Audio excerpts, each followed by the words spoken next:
പല ആളുകൾക്കും ഉള്ള ഒരു സംശയമാണ് സൈക്കോളജിക്കൽ ഹീലിംഗിന് എന്തുകൊണ്ടാണ് ഇത്രയും സമയമെടുക്കുന്നത്. അതൊരു ലോങ് പ്രോസസ് ആണല്ലോ, ഒരുപാട് സെഷൻസ് വേണം, ഒരുപാട് നാളത്തെ എഫേർട്ട് വേണം. എന്തുകൊണ്ടാണ് അങ്ങനെ? സൈക്കോളജിക്കൽ ഹീലിംഗിന് മാത്രമാണോ ഇത്രയും സമയമെടുക്കുന്നത്? നമുക്ക് ശരീരത്തിൽ ഒരു മാറ്റം വരുത്തണമെങ്കിലും കുറച്ച് സമയം എടുക്കില്ലേ?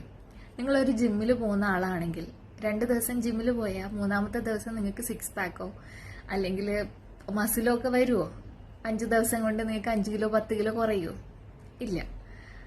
നിങ്ങളുടെ ശരീരത്തിൽ ഒരു മുറിവുണ്ടായി, ഒരു ദിവസം നിങ്ങൾ ഓയിൻമെന്റ് വെച്ചു, പിറ്റേ ദിവസം ആകുമ്പോഴത്തേനും ഒരു പാട് പോലും ഇല്ലാണ്ട് ആ മുറിവ് അപ്രത്യക്ഷമാവുമോ? ഇല്ല. നമ്മുടെ ശരീരത്തിൽ ഒരു മാറ്റം ഉണ്ടാവണമെങ്കിൽ, അത് പ്രകടമാവണമെങ്കിൽ കുറച്ച് സമയം എടുക്കും. അതുപോലെ തന്നെയാണ് നമ്മുടെ മനസ്സിൽ. കുറേ കാലങ്ങളായിട്ട് നമുക്കുണ്ടായ എക്സ്പീരിയൻസസ് അല്ലെങ്കിൽ നമ്മൾ കടന്നു വന്ന ചുറ്റുപാടുകൾ, നമ്മൾ ചിന്തിക്കുന്ന രീതി, ചിലപ്പോൾ ചില സൈക്കോപാത്തോളജിയുടെ എലമെന്റ്സ്, ഇതൊക്കെ ആയിരിക്കാം നമ്മുടെ മെന്റൽ ഹെൽത്ത് ഇഷ്യൂസിന് കാരണം. അപ്പോൾ അത് ഹീൽ ചെയ്യാൻ അതിൻ്റെതായിട്ടുള്ള ഒരു സമയം പിടിക്കും. നമ്മളാണ് ചേഞ്ച് ചെയ്യുന്നത്.